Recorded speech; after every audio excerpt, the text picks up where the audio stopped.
I kind of grin and say, that's not cool, man. Listen, bro. I said, don't you see the irony in ownership and property? You dress her like a human being, your girl's a woman, not a thing. And furthermore, it's not alright to have her sit all alone at night while you're hitting on all the ladies and you're being mixed to socialite. Your manhood is threatened by the headway I'm getting then.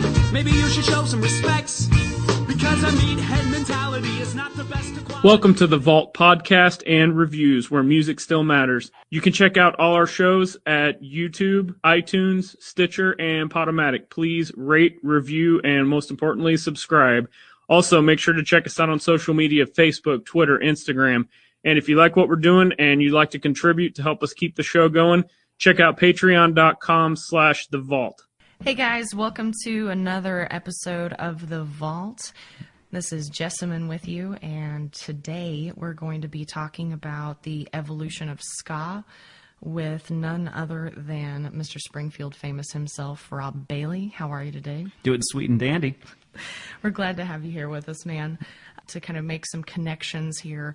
I first met Rob whenever we played some shows together, split some bills in a band. He was playing upright bass with a band called Kill Crows, and we played a few sets together, and that was where Rob first kind of blipped on my radar. And he has a number of musical interests and projects that he's contributing to the Springfield music scene. And one of those projects that I've been following for a minute is the Springfield Famous, and which is, I would say Springfield's premier ska band. What I like to say is we are the greatest ska band in all of the Springfields. I think there's about 57 of them in the world. Every single one of them were the best ska band. I would absolutely agree with that. You should put that on T-shirts. I was thinking about it. Nobody's challenged me yet, but I am really looking forward to the opportunity. No, I love it. Absolutely. Absolutely. And I would say, too, that if The Simpsons were to feature a ska band that would be the best representative of all the Springfields, that would go to you guys. It would have to be. There would be no other choice. I'm still waiting for Matt Grining to return my calls, but I mean, we've thought of it. Perfect. Well, today, guys, what we're going to talk about is a genre that I personally feel is incredibly underappreciated, and I also feel that there's a lot of lack of education just about what ska is. And so we're going to kind of look at the genre, break it down into 3 sections, and then talk a little bit about the future. In general, we're going to be looking at, as far as the original Jamaican ska that started back in 1940s, even through the 50s and 60s, then on through the English two-tone revival that was happening predominantly in the UK in the mid-late 1970s, and then third wave. And then we're going to kind of just go from there. But Rob, kind of before we get started into the big history, give us a little bit of background as far as where you come from, where do you come into ska? Where does ska come into your life? Give us a bit of your history. Well, I was born in Southern California, down in San Bernardino County, which is right between two counties where a lot of ska music was coming out of, Orange County and Los Angeles County. And this would be back in the late 80s, early 90s, whenever this was, coming right through my bedroom window. For me, I came across the third wave of ska music, where it's real high energy. It's got its own special rhythm, its own special dances.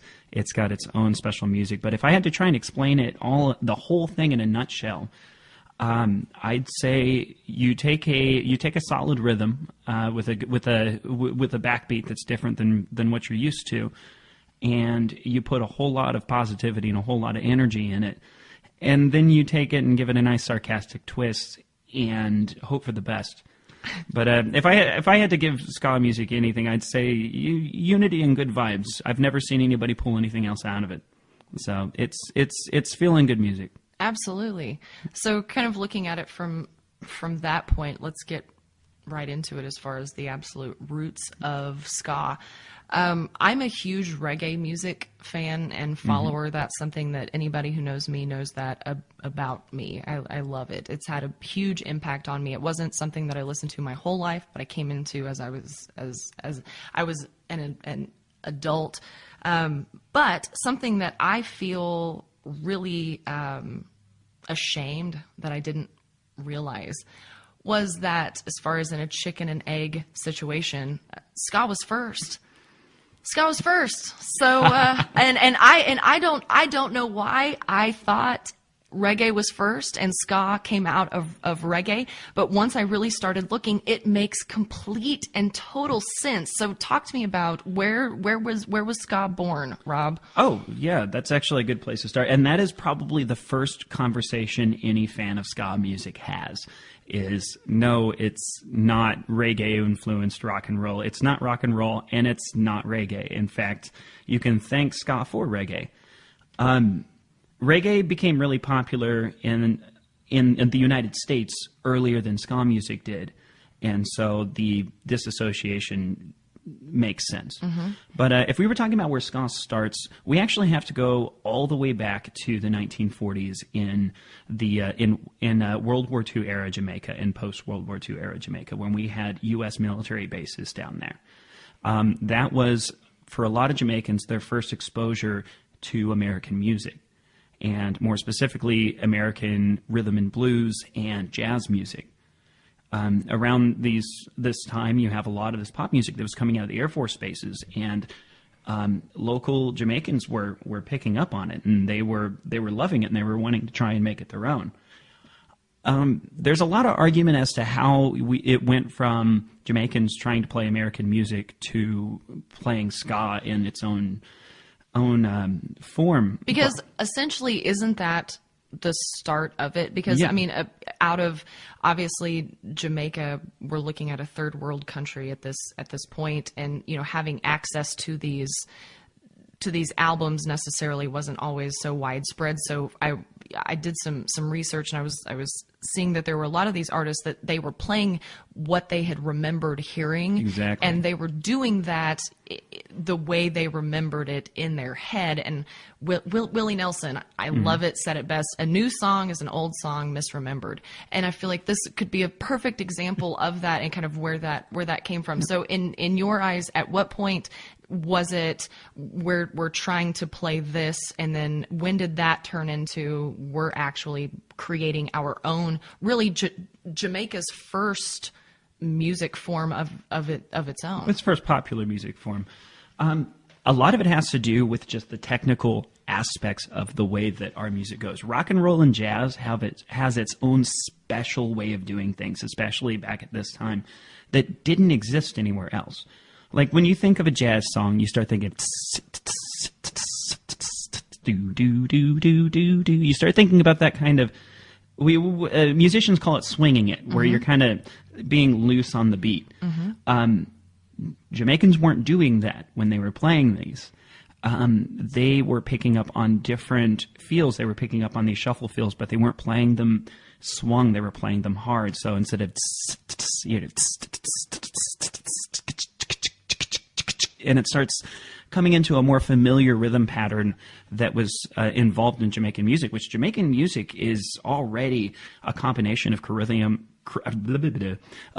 rhythms and African beats, and throwing in the mix of the new African-American jazz and rhythm and blues that's coming in, and also the other pop music. I remember, I can't remember which musician it was. I think it was Desmond Decker. But there was a song called My Girl Lollipop, which came out in the 50s, which was covered a lot of times. I don't have a copy of it right now. I can't play it for you. But it had that kind of tight shuffle to it, and a lot of musicians were repeating that. And when you listen to early bands like Prince Buster and maybe Desmond Decker, or maybe the Ethiopians, and you start hearing these kind of chicka chicka beats with that upstroke, what you're hearing is a corrupted backbeat from that you would have heard in like early swing. Right. So that's where the whole magic pot, that's where all of the magic got thrown into the pot. And then, of course, you take anything and you make it your own, and you own it, and you start coming up with a new genre of music entirely. Every new genre of music is really just kind of copying something else. Absolutely. But not doing it right. Right. Well, looking at that as far as from just the absolute roots formation, talk to me about sound systems in Jamaica, and as far as what those did as far as getting ska music to the public? That's a good question. Well, there's a lot of different ways to go around that one. There's a couple of things I can think of. One of the things being where musicians were, it was very hard to get radio play on multiple stations. Musicians didn't get credit for music in a lot of Jamaican radio stations because Jamaican radio stations were so possessive of the music. They wanted to be the first and only place you could hear it. So a lot of times they wouldn't even tell you who wrote a song. And they would have, you would have dance hall concerts, basically. Think about if it's the 50s and the equivalent of going to a nightclub to dance. Right. So you have dance halls, and you would have people from, like, if you wanted your band to be played somewhere, if one radio DJ was sponsoring an event at a dance hall and they weren't playing your music, then you sent your guys out to crash the dance hall and tear up their show so that they would come to the other one. Otherwise, they wouldn't hear your music. Rude boys. Yeah. Yeah. Actually, that's a good segue into where that phrase comes from. Right? Talk to me about that. Now, this is fun. Everybody knows about punk rock. Punk rock makes sense. Punk rock is music made by punks. Punks are ruffians and hooligans. Rude boys, rudies, that is a Jamaican slang term for a ruffian and a hooligan. The guys and the gals who were listening to this new genre of music in Jamaica, they were trying to emulate the blues and the jazz musicians that were coming out of America. So they started wearing tight suits with skinny ties and pork pie hats, and they were acting like street toughs. And also around this time, you have a very huge anti-government movement that's happening in Jamaica. You have a lot of civil rights violations that are happening, which are responsible, in which the government's being held responsible for. So they were becoming very actively involved in the political scene there. And that's also, movement from which reggae was born from, as far as where it branched off from ska a bit, as far as being more directly politically minded and less. We are going to dance about it, but it's, it was incredibly socially conscious at that time, where it seemed that Jamaican ska, especially the very early, I'm looking at the Scatolites and even early the Wailers, like in the stuff that's coming out that came out of Trojan Records during that time.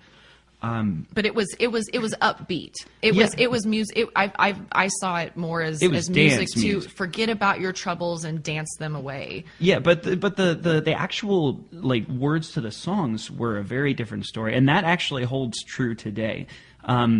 It's always been a positive sound. It's always been a danceable beat. It's always been good music. But when you listen to the lyrics of ska music, you're always surprised. Especially, I would agree with that. Oh, I would, and. This is jumping forward so far, but January by Goldfinger, and I know and I know that's a good incredibly example. Poppy, but that song pulls my heart out of my chest, and granted, I have personal feelings attached to that song for a very important period of time, but.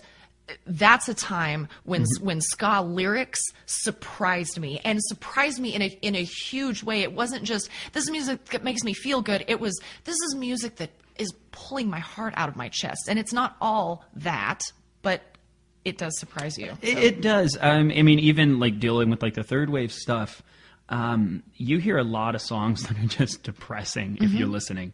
A lot of Real Big Fish, Real Big Fish, which album, Cheer Up, most of it is just dismal if you're paying attention. Right. Well, and even looking at some of their popular hits like Beer.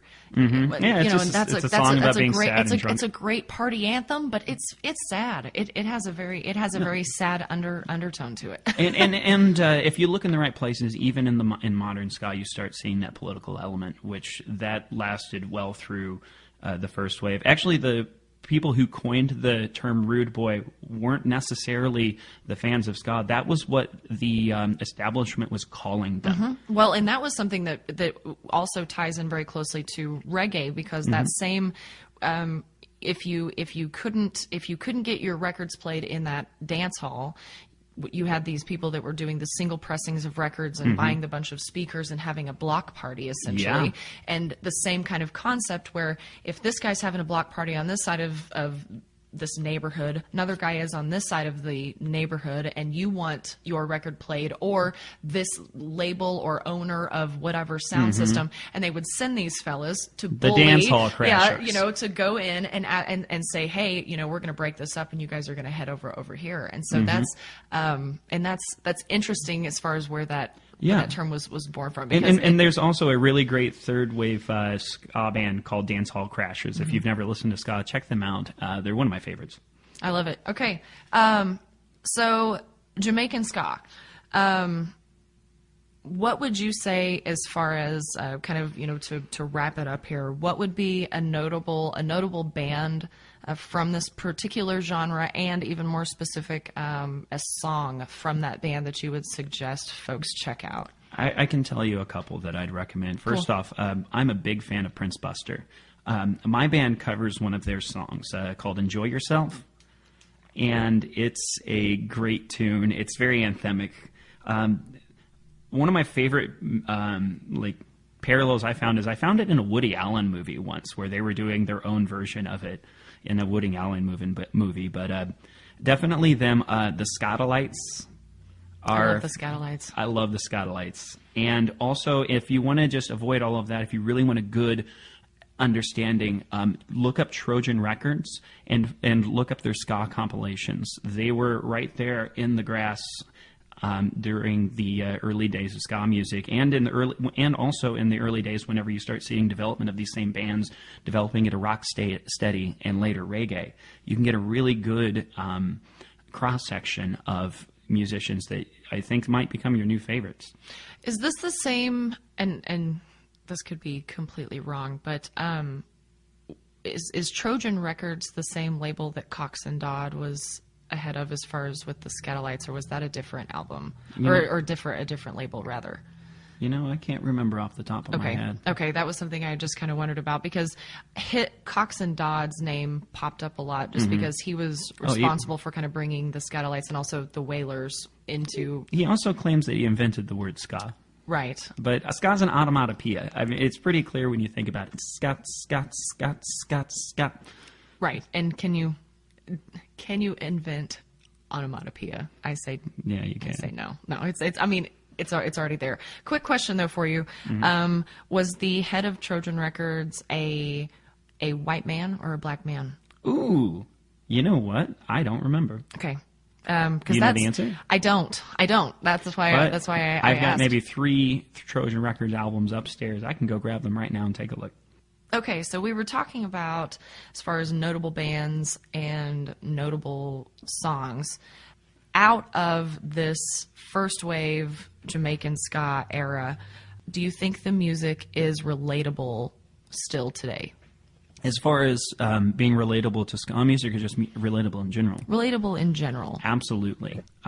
It's a completely different ballgame than what most people understand as ska music. Most people think of a pop-punk band with a horn section. This is a lot more jazz influenced, a lot more like rhythm and blues influenced, a lot more Caribbean influence, and it's a lot more political. Even especially the instrumental stuff. When I was doing a dinner party the other day, and I threw on a Scatolites album, and I actually had a friend of mine comment on it. It's like, hey, that's really cool. What is that? And it's like, it's the Scatolites. It's a ska band. They're like, huh. But I think that it's something that if you're not a fan of ska as the way that you might know it in America, I think that you'd still love this. So, and from that note, what do you think that this first wave directly, and of course you can say everything, because of course it wouldn't exist as it is today without this, but if you had to pull a couple of supreme elements, what would you say that this first wave contributes to the ska music that's being created right now? I think that actually what it contributes to more is a lot of different genres.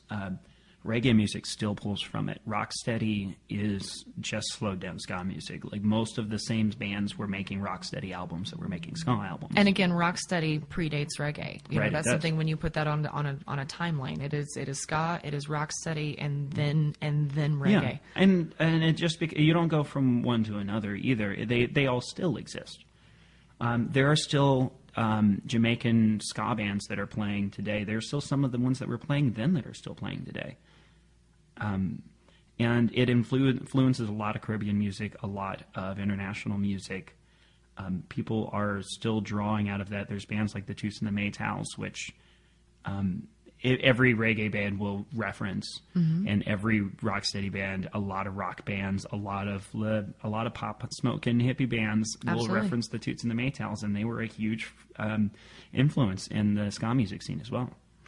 That's really interesting just to kind of look at, because I think that applies to ska kind of from a historical standpoint. At any point, ska is relatable to other things that are going on, and it's something that it does have an element. There is that element of, and not with everything, but a certain amount of universal appeal that if people are looking for it, they can find it there. Would you agree with that? Oh yeah, absolutely. Some people like different things, and that's always fine. I love different things. Right. It's one thing that always surprises me is I know more people who don't like ska music that like first wave ska than I know people that like ska music as people know modern ska that like it. Right. Because it reminds them too much of reggae, and reggae bands get boring to them because they want energy, they want to pump it up a notch, they want that punk rock influence. Right. And on that note, perfect bridge to kind of move forward, just because, you know, we're looking at this first era kind of moving through the 1960s. And then, of course, we have the emergence of the punk scene in the UK, and it was huge, and it was massive, and it was kind of taking over. So obviously, you're going to have, if you have a form of music that is happening. And I watched a documentary about Two-Tone Records specifically, and it was talking about the influx of native Jamaicans in the UK, just because there were some rebuilding projects and some government funded things that were going on, and so they were moving there to work. They had children there before they, you know, made enough money. The way it was put in the documentary, they had children and families before they made enough money to buy the castle back home, so they stayed, and their kids were British, and they were growing up in working class neighborhoods, and it was kind of this influx of, you know, you had British kids, you had Jamaican kids, and they kind of came together. And, you know, kind of this birth of two-tone. But from an aficionado standpoint, talk to us about this era in general, because I love, this is the point that I really enter as far as, because I love reggae and I love first wave ska as a precursor to reggae, really, as far as, if I'm going to be honest. This is the point when it starts merging with punk that I start really loving what's happening. So talk to us about this. No, yeah, I am the exact same way. And that's why I always kind of confuse my punk rocker friends, because a lot of them, they still don't know a lot of this side of ska music. But you came into it perfect, and that's exactly what happened. You had a huge influx of Jamaicans coming into England, and they were moving into the poor districts. These poor districts were also part of their own individual movements. Keep in mind, we're talking about the swinging '60s in London and in Brixton and in places like that. There was a lot. Everything looked like an Austin Powers movie, Right. for a while in a lot of these places, in the rich side of town. Yeah. And in the college campuses. However, when you're getting into the into working class, when you're getting to the working class, you're getting to the East End. You're getting into real Britain, as they will call it. Absolutely. If you talk to anybody from this world, you see a whole different style of music. You don't see the Byrds playing. You hear Jamaican ska music coming out of places, and you see the emergence of you see the emergence of the British rude boys and the skinheads, And before we go forward, because we're Americans, I have to sit and talk about skinheads a minute. Please, thank you. Because people get very confused by this. It is a very heated, weighted. It's a weighted term. word for an American. Yeah, absolutely. But and immediately, people that don't know what's going on here, they're hearing. So you're talking about these Jamaicans, and you're talking about these black Jamaicans and these white working class British citizens hanging out, and they were skinheads. It's like, that doesn't make sense. Well, no, they're not the stupid jackhole swastika-toting neo-Nazi fascist pig fuckers that we had to deal with in the 90s in Southern California. That's a completely different thing. It's by coincidence they look a lot alike. The culture that came with the skinhead movement was that you have all of these long-haired, paisley shirt-wearing hippies that are kind of dominating the culture at the time in the 60s and 70s in England, and the working class was kind of rejecting that, and they took it to as trying to be as opposite of that as possible. As opposed to keeping long hair, they'd shave their heads. Right. Instead of wearing big flowery outfits, they would don their work boots and put on their cleanest polo shirt. Right. Or they would put on suits. Like, they wanted to have as little to do with the hippie movement as they could. And the music they listened to was the punk rock that was emerging out of England at this time. And they were listening to ska music that the Jamaicans were bringing over, and they were blending it together. One of the things I love about this time period is that concept of, quote, I don't want to look like a fucking hippie. Yeah. Yeah. It was huge. And whether it was I'm going to be very, I'm going to stay very true to my working class roots, and when I go to a show, I go out on the weekend, I'm going to represent who I am all the time, or I'm going to save my money, I'm going to buy a suit, I'm going to buy suspenders, it's going to have as many pieces that a suit can possibly have, I'm going to shine my shoes because I want to look my absolute best whenever I go out. And I love You both didn't of want to those dress like mentalities. Michael Caine. Absolutely. Well, right. Don't want to look like a fucking hippie. Yeah. It's important. And that's something too that I think where the fashion element of punk as well as ska both comes in, because to say, well, that's superficial in talking about clothing, that clothing was very much a symbol of who you were, who you identified with, what your ideals were, and this is where that really came into play. It is, and that's the flag you fly. And when you come out of subcultures, this was the way things were for a long time. Even today, you fly flags when you go places. You go to a punk show, you kind of look like a punk rocker. You go to a ska show, you kind of look like, but you don't have to, but that was for a while there, especially when we're talking about the 70s and 80s and the late 60s in England. That was how you let people know who your friends were. And the fashion takes a huge change at this point, because you still see it today. The skinny ties. If you come to one of my concerts, you'll probably see me in a tight suit with a thin tie. Absolutely. Because and it's a big wink and nod back to the old 50s and 60s rude boys. It's dapper. It's dapper too. I love it. And I look sharp. It's stage presence. It's honestly like, and that's something too that to me, part of which I'm all about pushing limits, defying boundaries, defying stereotypes. All of that being said, I love it when you're making that music and you're also rooted to the history of it, and also to that fashion, which to deny that fashion as being a part of that flag that you fly, is to ignore a huge part of history there. So I love that. That's something that I honestly, and growing up with punk rock friends, I expect nothing less. I expect nothing less. But let's talk about a little bit, just because with this, as far as Two Tone Records as a label and what they did, and a lot of those bands using ska as a political vehicle, specifically for racial equality. Talk to me about that. And actually, the fashion shows a good example of that. If you went to a ska show, by the way, to clarify, the reason that we keep using the term two-tone and two-tone records is that as two different things is they really go hand in hand. Two-tone records from England at this time put out so many great ska acts, and they were ran by one of the best ska bands to come out of that era too, which we'll talk about momentarily.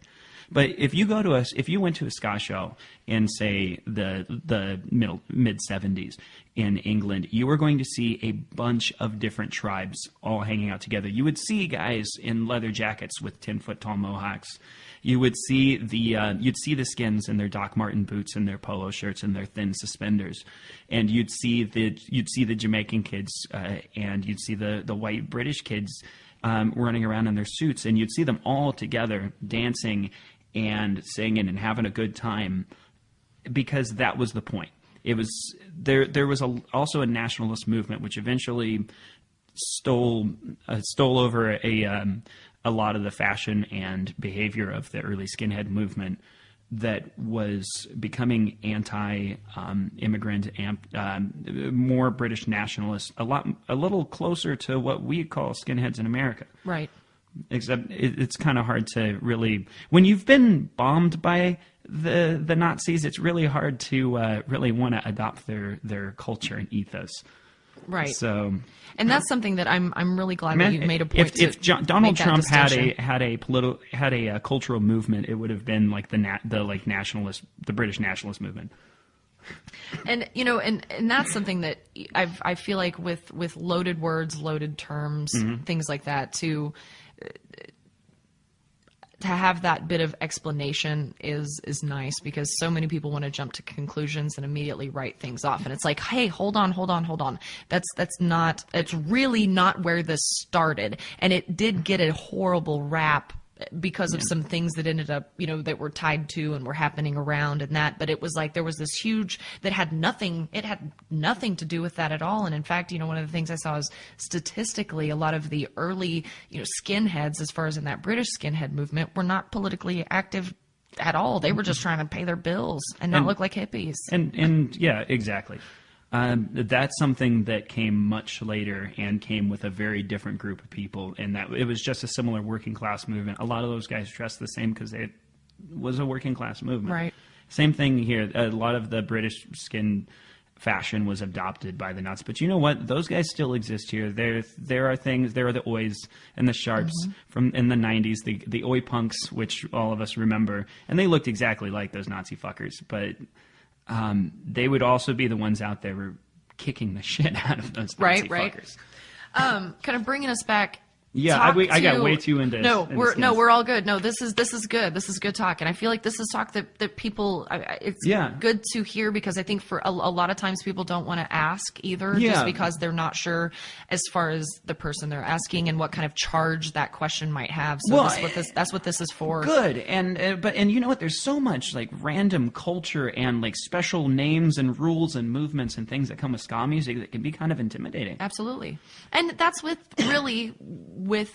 a lot of genres and subgenres where there is a vocabulary per se.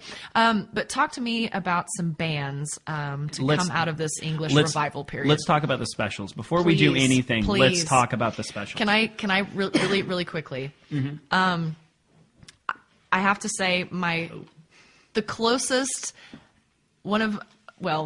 my very first introduction to the Specials, which I think a lot of people who are regular people who watch some movies, SLC Punk was my first introduction. Like one of the first songs they're playing on there is Ghost Town. Yep, absolutely, and that's something that I love so much. And they also play Gangsters on there too. Yeah, everyone remembers that one though from Snatch. Absolutely, there was a lot of really good like Guy Ritchie always pulls out so much good like mod scene music for his stuff.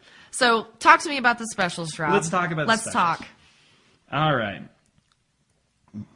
So first off, the Specials are a band from England. They are also the ones who created Two Tone Records, which brought a lot of which brought a lot of attention to ska bands in the area.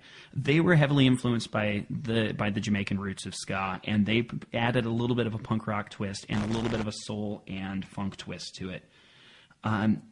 They are the ones that they get when the academics talk about it. They're the ones that get the pat on the head for creating ska punk. Right. They weren't really a punk band, not the way we understand them, but it was the same attitude. They were also very vehement anti-racist and anti-bigotry.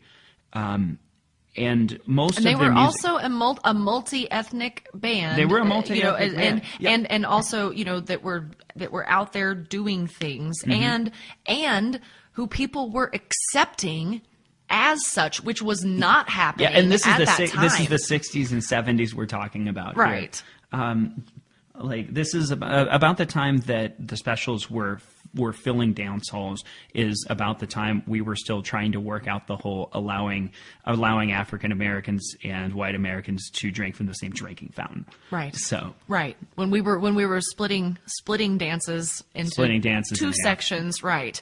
Yeah. And that just couldn't happen at a ska show. It's impossible.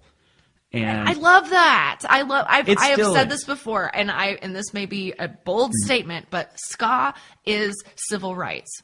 Yes. It always has been, and I really feel that it always will be. And that's something where we really start seeing that as that vehicle during this time where it was like, we're all friends. We've been friends our entire lives. Wake up, old people. Wake up. We grew up together. We're influenced by each other, and we're all great. It's great. Come party. Oh yeah, and you can't be in a ska band without having that soak into you.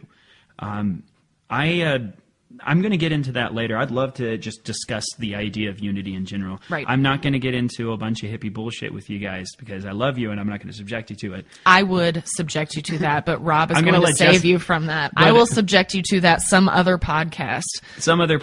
We'll hug it out. Yeah, we will. There'll be feelings and everything. Now, a lot of the things that are very familiar to ska music now came from the Specials. The Checkers, which you see them. I just gave Jessamine a koozie for my band. That's Rob Bailey and the Springfield Famous, by the way. You can check us out on the internet. We'll have a link in the comments. And my logo has checkers all over it. The checker patterns, the black and white patterns that you see with so many ska bands, that came straight out of Damon's two-tone record label. He put checkers on everything. He did everything in black and white because it was two-tone. It's supposed to be representative, but it's become more of a cultural trope at this point. Like, it's supposed to be representative of racial unity and et cetera, et cetera. And obviously it's a dual entendre.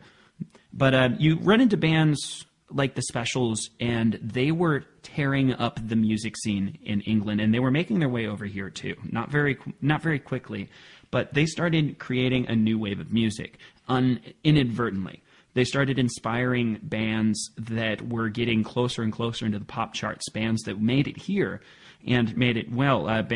Like when we start getting into the 70s, late 70s, early 80s, we start seeing bands like the English Beat show up. Mm-hmm. And Madness. And these guys are not only playing ska music, they're diving into and they're adding a new wave of music. And the new wave scene really comes out of these guys that were a little bit punk rock, a little bit ska, but a little bit something new. Anyone who's ever heard of the English Beat, they know that there was a very, very famous British band called The Police that just ripped off their sound because that's what they knew how to play. And so you listen to early Police albums, and they were coming off of the tail end of two-tone ska. But that's not really the exciting stuff that was happening there. The exciting stuff was happening with punk rock. You start getting bands that are punk bands that are playing ska music, not ska bands that are kind of edging into punk. So can we talk about The Clash? Please. Can we just talk about The Clash for the rest of this interview? No, but we could talk about The Clash in an entire other interview, but please, yes, talk. Okay, so you have The Clash, which finally we're probably talking about bands that even if you don't know damn thing about ska music, you know who the Clash were. The Clash were another working class punk band that came out of England, and they had some heavy ska roots. And not only that, they also followed into the same suit as to what the music was about. It was very politically driven. It was very anti-racist. And that brought in that kind of brought in a new era for punk rock music to start really forwarding a political agenda. You saw a lot of that in the 90s and the 80s with bands like the Dead Kennedys and, you know, even later on like Anti-Flag, where it's okay to make this about we're not allowed, we may be poor, but we're not stupid. Right. And really, when it comes down to bands being inspired in America, then we start talking. We can talk about the Specials. The Specials really influenced the world as far as ska music, but the Clash was your gateway drug, and they started inspiring bands where you have the two-tone bands that were happening in America at this time, like the Toasters, and who are still playing. They came through our neck of the woods a few years ago and played a restaurant. Can you believe that? That's really? Yeah, they played Millie's. Yeah. Did you go? I went. Oh, yeah. Was it full? No. Nobody knew about it. They had a bad promoter or something. But it was still incredible. It always makes me sad when people come through Springfield who deserve And then who deserve everyone there, and there's not. I feel like it makes my heart hurt. And I've seen crowds that made me happy, and I've seen other crowds that just made me sad. I've been bringing in a lot of ska bands since I started up this project. There's a lot of Midwest ska out here that there isn't much of it. But when they do have, if anybody calls me, I book them a show, and I try and throw out the red carpet for them when I do. The Last Slice played here last weekend. That's awesome. Great Tulsa third wave band. Yeah. We had a ball doing it, but it wasn't a big turnout. Although we had a large show upstairs, and you were talking about that earlier, that people were pouring. Like, we had people that were going upstairs, and they were waiting in line for that show, and then just wandering off. Right. Because you can see a bluegrass band any day, but by God, is that different? Right. So since we're talking about third wave, maybe we should segue into third wave. Well, cool. One other thing I want to say really quickly. I look at, as far as this era, and especially because I personally would credit Madness with really that new wave branch. To me, in just they're the one that I see in that regard. Absolutely. But I also, a band who's been one of my favorite bands for forever, is the Talking Heads. Oh, and wow. And again, looking at music and genres giving birth to genres, and this can't exist if this foundation were not laid down. Yeah, people don't. The Talking Heads wouldn't exist if it wasn't for ska music. Correct. No, and a lot of new wave, especially British new wave, is that way, where the stage was set for them, and they built on it. And if you talk to people that are really into new wave, they'll start talking about the Cars, they'll start talking about the Talking Heads, and as if they just magically appeared one day. But when you hear, like, I'm thinking like Our House by Madness. Right. Like, you've heard it on the radio a million times. You had no idea that was a ska band. Right. It's because it was one of their more new wavy songs, and it's inspired people and to think, oh, I like this feeling, I like this style. Or like the Specials were doing some really avant-garde stuff. And like the Clash, even though everyone just thinks of them as a punk band, if you listen to a full Clash album, you're going to hear everything. Right. Absolutely. And that's something too that I love about, and I think it, with punk, it's not all with punk rock in general, and with a lot of the culture directly surrounding it, it's kind of one of those where, yes, we've got our own thing, but you talked about tribes. SLC Punk talks about tribes, and where you have these tribes, and some of those people can mingle among them freely, to quote the movie, like a diplomat. And I love that because music is transcendent, and that's something that I see a lot, and I see it a lot, especially in this particular time period, just because it is transcendent beyond those lines of race specifically during this time. And I love that. But, so much of, there, and granted, in my opinion, there's a lot of shitty music made in the 1980s, but there were some really good new wave bands that were really doing different things. And those bands would not exist were it not for ska. So I always like to reiterate that. That being said, maybe now I do want to try and throw out some songs that you got to check out. Please do. For yeah. Two-Tone. No, please do. I'd say, first off, look up the specials. Obviously, we keep talking about them as if there's this exalted thing. And they are. If I had to pick a couple of my favorite songs, I'd say Little Bitch is one, and Gangsters is one that you might recognize. And they also have a version of a message to Rudy that would be worth doing. Yes, absolutely. Also, like getting deeper into the two-tone, you can never go wrong with Madness. You could just pick one. I'd say just so you can get at something familiar, just look up Our House. And also, I would check out The Clash, Know Your Rights, off of Combat Rock. And you'll notice that a lot of these, suddenly you stop getting out of just sounding like ska music. Some of it sounds a lot different, but we're talking about some serious influence in here. And this is the point, too, where I feel like for much of our listenership, perhaps, that this is the point that you're going to start hearing those elements that you recognize in music today, where you can really start picking out those pieces of music that you recognize where, that where some of that earlier music, people aren't necessarily relating to that as much, which I do, but a lot of people don't. And I feel like at this point you can really start seeing those elements very blatantly and out there. But yeah, hit us with a couple more, and then let's move forward. I don't know, Mirror in the Bathroom by the English Beat. Okay. It's a good one. Actually, the Bad Manners version of My Girl Lollipop, Excellent. Which I mentioned earlier as being like a singular song that was really influential in the style of ska music. So that would be a good one to check out. Cool. Let's flash forward to. I'm looking at 1981-ish. Kind of. Yep. And well, Go ahead. He's Go holding ahead. up. He's holding up. He's holding up. I'm holding up my favorite Operation Ivy, which record of all time. That's 1987, correct? Yeah. So we're not there yet. We're not. So let's talk about. I want to get there. We will get there. Okay.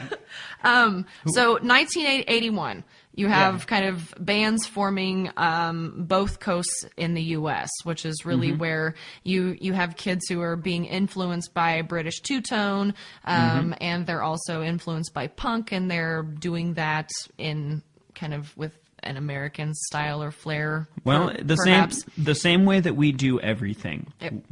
We do it louder and faster. Absolutely. Yeah, I love it. And we dump more money punk, into it. And we definitely do it with more love, baby. Yeah. But some things looking at again, that heavy two-tone, looking at it from a working class perspective, looking at it from a racial inequality perspective, someone who in a band who gained incredible popular success during the mid-90s kind of ska obsession, really, but honestly, as far as the first gold record that was ska, but Dickie Barrett from Mighty Mighty Boss Tones. Yeah. One of the things that there was a quote that he said that he felt like the people who were in control of his government had his skin color but did not reflect his values, and that a lot of the early music that they were making, and of course that was around Boston, that was in the Boston area. Yeah. So what they were doing with that very heavy Irish immigrant influence in that area. And what that was, what was going on there on the East Coast. And I like that. And then, of course, the Toasters also are kind of credited as being like that crossover into third wave ska. Yeah, they've always been kind of... they've always felt like they right at home with the British two-tone scene, but they're an American band, and played right along the side of everyone else, and Right. they did. They kept they kept that tempo up, and they sure knew how to sell it to us. Right. And then on the West Coast, we have bands like the Uptones. Yeah. Fishbone, obviously, Fishbone, you mentioned yeah. earlier. And now I want to, I would like for you to talk to us about Operation Ivy. Well, I'm not gonna gloss over Fishbone because Okay. A You lot mentioned of- Fishbone I earlier, know, so I a lot wanted of to- guys talk about about the Toasters and the Uptones. Whenever you start talking to the punk rockers and you start talking to like the people that just love the new wave of ska, Fishbone is the first ones to meet that criteria, to do it the way that when we're talking about Real Big Fish and Mighty Mighty Boss Tones, they're the first ones to really kind of punch that high energy horn section. It was as if James Brown fronted a ska band. I wish I could remember the name of that song. It was the Three the Hard Way. It was a cover. Hey, Ma and Pa, what the hell is wrong with y'all? They do a killer version of that, by Yeah. the way. But anyway, I'm getting lost on myself here. I'm just saying that Fishbone is a significant band. If you've never heard of them, you have. You just didn't know. What's the, what would be the album to check out? Gosh. Quintessential. Is it here? Did I bring it down here? Because I have one that I love. You know what? Let's come back around to that conversation. Okay. So let's say it's 1987, and Absolutely. you're three scummy punk rockers down in Northern California, and you want to do something that's a little different than what everyone else is doing, but you're really bad. Okay. Okay. So you start a ska band, but you don't have any horns. You don't have the big band feel that the two-tone scene has. You are just going to rake it out on your guitar, and you're going to play the music you love the best that you can, and you're going to do it the way that you do it. And it's going to change the entire landscape of punk music and ska music for the rest of everyone's lives. So that's Operation Ivy. Op Ivy only made one album. I was going to say, I'm really glad that you made sure to say that first of all, Yeah. because to say that this band is the influential band, which I would say, yes, Yeah. they absolutely are in third wave. They made one album. They made one album. One album, and that with that influence. It's not even like that long of an album. It's just like 19 songs, isn't it? 20 songs? So you've got these three guys, and let's say that you go pick up some scummy kid at the homeless shelter to play guitar for you, and he can't sing worth a damn, and so you have him be in your band too. And you change the landscape of music. Operation Ivy is the band that everyone knows when you're talking to punk rockers and ska kids. No matter where they are on that spectrum, you can mention them like, oh, yeah. They're kind of like Motorhead is for punk and metal. Right? Or how ICP is for crack and meth, you know. Perfect. So what you're looking at here that's very different is this is very sped up. It is very rough. It is very raw music, but it still has the exact same. It still has the exact same structure. It still has the exact same message that it did right back in the 50s whenever people were trying to make it. They're just trying to make it their own way. And so you have songs like Unity, which is entirely about wanting to tear down the walls of bigotry. And you have the moment where the upstroke is now the only thing left. And people took that and they went on later and they built onto that idea where somebody had stripped it down to nothing and they said, well, this is great, but let's put the horns back. Mm-hmm. And let's put some reggae breakdowns in there. Right. Let's make this tighter and more complicated. And so you start seeing coming out of the West Coast scene all of these bands that are just so high energy and breakneck that nobody really has seen it coming.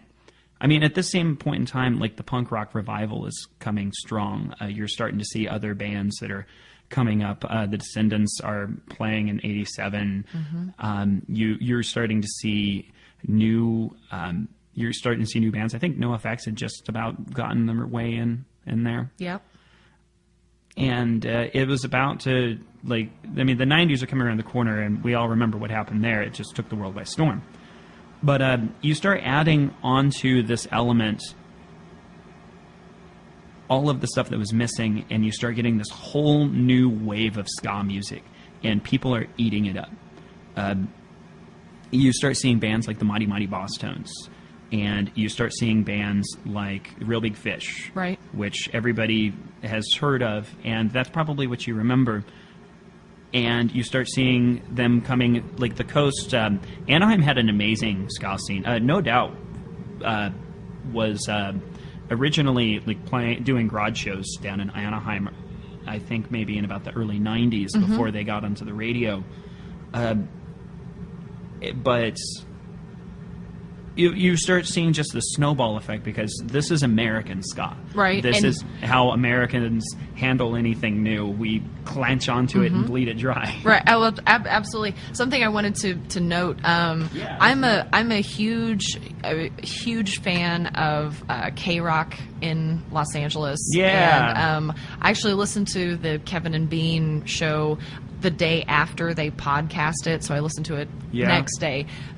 Gwen Stefani was on for an interview. It's been a number of months ago, and one of the things she was talking about was how influential Kevin and Bean were, specifically in their morning show, and bringing their sound onto the radio, because they were playing garages and no one wanted to play what they were making. I mean, they were looking at it and they were going, what is this? It's not quite this, it's not quite this. What is this? And you know what? That was about the time everyone's scratching their heads, because no one was paying attention in America. And then it blew up. But it blew up. It wasn't that the Specials started touring nationally and winning Grammys. It was a whole new breed of cat showed up. These guys were not influenced by Jamaicans. These guys weren't influenced by... These guys weren't influenced by the first wave. They were influenced by the tail end of the second wave. Right. And it's a lot different. It's a lot more punk rock.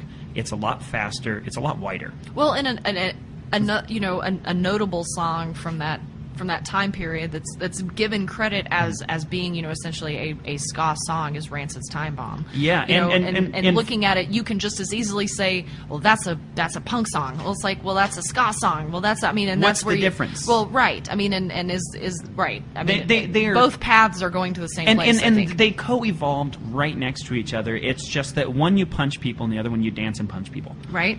Perfect. But fun fact here: the members of Operation Ivy actually went on to start Rancid. Yes. Tim Armstrong and Matt Freeman being the most notable when we're talking about this. And Tim, who was only doing backing vocals for Op Ivy, takes over on lead, and they start refining their sound quite a bit. Tim Armstrong has done so much for ska music in just the fact that he's an academe himself. Like, I mean, in the fact that he's a purist when it comes to ska music. He doesn't play it that way, but he keeps things very tuned down. He could have had, a giant big band and done the pick it ups, but he did it his way. Right. And a lot of people that influence came from the Clash. Nobody can mention Rancid and Op Ivy without saying, well, they're kind of like the Clash. Of course, totally. Of course. But he did a solo album back in the late 2000 with I can't remember the name of the band that was backing him up, but it is probably one of the best ska and rocksteady albums to come out of the 21st century. So we're talking about third wave ska music, and we're talking about it getting that radio play, and suddenly it's starting to be a global phenomena. Oh, absolutely. I mean, by the time I was in high school, because I graduated in 2002, and my good friends who graduated in 2000 all wore zoot suits. and all made sure that they had, chains that were, nice, well, and pocket watches the and neo swing suspenders, movement. and all of that was very closely related to that. And I look at the first time that I remember, because you had neo swing movement, of course, with Cherry Poppin' Daddies and your, which also Jump, did Jive, a lot and of Wail. they did a lot of great ska songs. Yeah. Too. But the image I have is of Dickie Barrett in that suit in the Impression That I Give video, and just it's great. It's great, and it looks good, and that's where I saw kids that I was and of course I was a band kid myself, so that idea of I think about, and I hope he listens to this, my friend Jason plays trombone and had a suit, and he looked very nice, and I know that was part of that influence on it, was just, I play trombone, I'm going to wear this suit, and it was identifying with that ska lifestyle, and again, that tie between fashion and music, and finding identity within that. I love it. Oh my God, that I didn't even think about that, but you are absolutely right. This was the first time that band kids felt like they could be cool. Mm-hmm. If you I was a band geek. I was in marching band through high school and college, and I did every music program that a school had to offer. And horn players, you play trumpet in high school, and then you're done. Mm-hmm. And you're not cool. You're the band geek.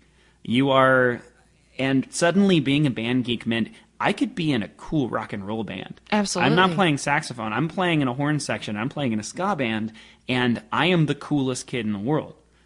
And that was a huge influence on music programs during this period of time. That was a huge influence on being something that can be an inspiration. It's something you can do. Right. I mean, you don't have to learn how to play guitar. You can be a classically trained musician, and there's something in this world for you, and you can be out having fun with the rest of us. Right. My trombone player is the biggest band geek I've ever met. My drummer, also a huge band geek. The whole lot of us are just like band nerds. Right. And we'll sit and tell band kids stories from high school all the time, and it's because this style of music and that neo swing movement, which it happened at the same time, because a lot of those bands were doing that too. Absolutely. Whatever kept people dancing and paid the bills, Right. Well, and I do a lot of swing songs myself, so. And and that's something too that I look at that, and it is something that if you're listening to things with a casual ear, and you're not necessarily paying attention to, I feel most people don't listen to music the way that musicians listen to music, just as far as listening into it. So sometimes I kind of wonder how that is, but I feel like those lines were kind of blurred just because those movements in the 90s were happening kind of simultaneously. And all the bright colors. Oh, absolutely. I've always blamed that on the Disney influence, and a lot of people argue with me about that one. See, and I would argue with you to say that I would hearken that back to a new wave influence on that, just from that perspective. Yeah, I'm just thinking that a lot of those great bands that were coming out of the 90s and early 2000s were coming out of Southern California, and they were coming out of Central Florida, and Anaheim has and had and will probably always have a really thriving ska scene. There's even a ska band out there called Suburban Legends who does nothing but Disney covers. I love it. That's awesome. We're actually doing a Disney show soon. Plug. Hey, May 7th, come down to Lindbergh's Bar and see the Disney cover show starring Rob Bailey and the Springfield Famous. Doors at 9, all ages. It's going to be awesome. Mm-hmm. Assuredly. I'm so excited because this was born out of an idea. You do a cover or two at your shows, right? Typically a Disney cover or two, and kind of putting that together and wanting to branch out even further. Because is it? That may be the secret reason why I wanted a ska band. I love it. No, I love it. That's epic. It's epic. I'm a fan. I think the cover is a really important part of ska culture too, right from day one. Ska music, because it's kind of its own odd style and sound, it's really fun to take things and go, oh, but what if we did that? Mm-hmm. right up to the first wave, right into the end, right up to the end and beyond. The ska cover has been a thing. Any respectable ska band has at least one or two covers that they have just completely changed. Guns of Navarone is what is that? The Scatolites? I know Yes. that the Specials covered the cover of Right. Guns of Navarone. But that isn't that one of, if not the most covered songs of all time. Yeah, I think I cover saw and it a on cover of a a cover list. of a Yeah, cover. it's one that it's been covered so Yeah, many times that it's that- like, are you covering? Which cover are you covering? And I Yeah. can see influences of these particular covers in this cover, but right. The cover of the cover is just a common trope. And in modern ska, and you don't, and the thing is yeah, you do want to cover ska songs just because you want to pay homage. It's way more fun to not. Right.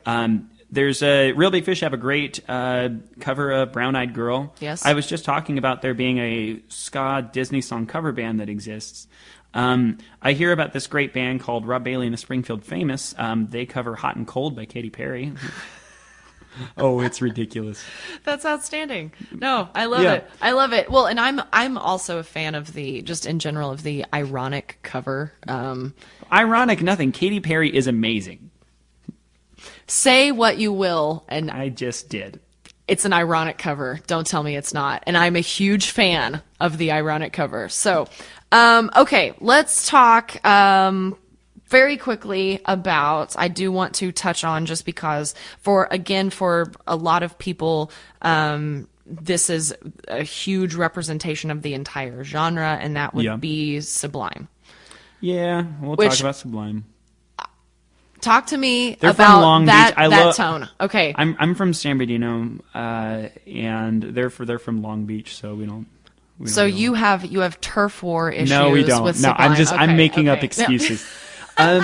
Sublime had probably one of the biggest ranging influences as far as a ska band did in America. So I cannot just ignore that Sublime exists. Sublime was heavily influenced by reggae. They were heavily influenced by two-tone and first wave ska, and they were heavily influenced by punk rock, and they brought that out.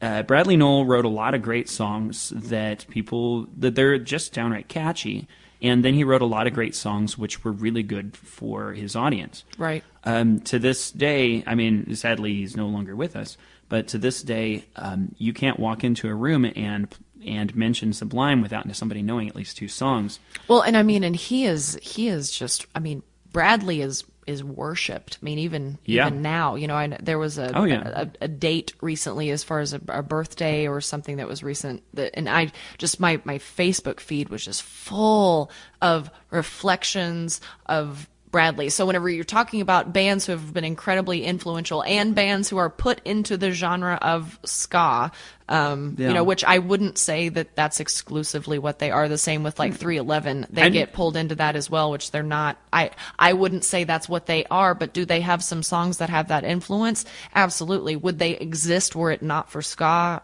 No, they would not. You know what? And to be fair, the best ska bands out there aren't ska bands. I have this problem a lot whenever I'm talking about ska music. When people come and see me live, they'll say, well, you're not really a ska band. I think only half of your songs sound like ska songs. It's like, oh, well, there are bands that are purist and academic, and they will play exactly what they're supposed to do because that's the way it's supposed to do it. Right. But ska music has never been about that. There's a beat, you can find the beat, and you can mess with it. And it's good to branch out. Otherwise, it would get boring.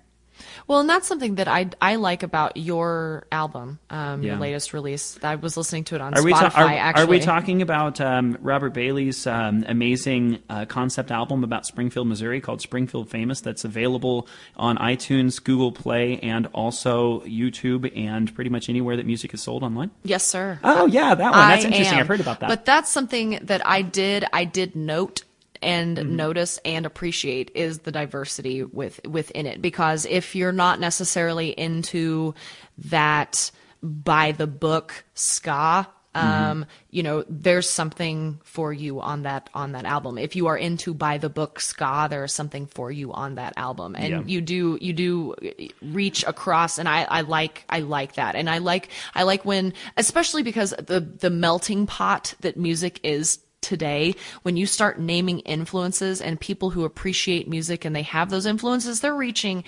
everywhere to pull that in. So if you're pulling influences in from so many different places, there's no way for that not to be incredibly, I'm really glad that you felt that. That was exactly what I was trying to do. You translated that well then. Yeah. I'm not as far as that album goes, I always have to warn people it's not a ska album. I have a ska band. My ska band is called the Springfield Famous, which is named after the album. But most of the music on there is every genre because it is an homage to the playlist. I love it. That's awesome. And I highly suggest to our listenership, if you get the opportunity to see them, you've seen a couple of links that we've shared to our Facebook page with shows that they have coming up. There will be more of that we'll be sharing to the Vaults page. But I highly recommend checking them out live. It's a fantastic show. I had the chance to split a bill with them a few weeks ago, and that was a real treat. So thank you for letting me open for you guys. It was a real treat to have you, Jasmine. So to kind of head toward wrapping this up here, yes, where is, and this is an open-ended question that for long-winded people is not great, but where is ska heading? Okay, Mr. Robert Bailey, where is it heading? I've been waiting for you to ask me that all night. So if you've noticed the way that we're talking about ska music, we've had a chance to go through kind of everything here. Even if we had to touch briefly on the important parts. If you'll notice that it didn't really have much to do with time periods as much as it did geographic locations. Ska moves. And so it moved from Jamaica to England to New York to the West Coast. And from there, it started moving south. You start having a lot of amazing bands that are coming out of Latin countries. The style of music is palatable, and it also blends well with other Latin styles. It blends really great with salsa and merengue, even Tejano music. But so you start seeing this great fourth wave of bands. You start seeing Latin American bands like Voodoo Glow Skulls, and you start seeing Mexican ska bands like Mata Mosca. And, Los Cadillacs Fabuloso. I can't remember the name. They won a Grammy. If I could remember their name, I'd tell you about them. But there are all of these great bands that are coming out, and there's also German ska music. There's also J-ska. There's Japanese ska bands. Wow. Now, Australia's always had a strong ska scene. I think it comes from the British influence. Does J-ska have that same very kind of mathematical, rhythmic changing, almost progressive kind of classical music kind of structure that you see in J-pop, perhaps? That's an interesting thing about Japanese music. That's a whole other conversation, but it seems to work off of its own rules, and they seem to be incredibly technical. What would be a J-ska band? I'm trying to think of one right now, and I can't think of one, but yes, I've noticed that the ska bands I've heard coming out of Japan are actually a little more academic. They sound a lot like the stuff that's coming out of America. Interesting. But if I could think of an example, I'd shed one out. Well, whenever we actually post this podcast, if you could comment on our Facebook page. And I'm going to comment with a bunch of YouTube links of albums and bands and songs that you need to check out. Cool. If you want to send those to me, I can actually put those directly on everything, or however you want to do that, but for sure. Did I tell you what the most important ska band that has ever existed is yet? Tell me. Well, there's a band from Springfield, Missouri called Rob Bailey and the Springfield Famous. Yeah. And not only let's touch now. As far as are we a true fourth wave ska band? Are we the pioneering fourth wave ska band? Are we where third wave evolves into the future? Well, I am the greatest ska musician to ever come out of a Springfield, so I think that I am qualified to talk about this. Absolutely, you are.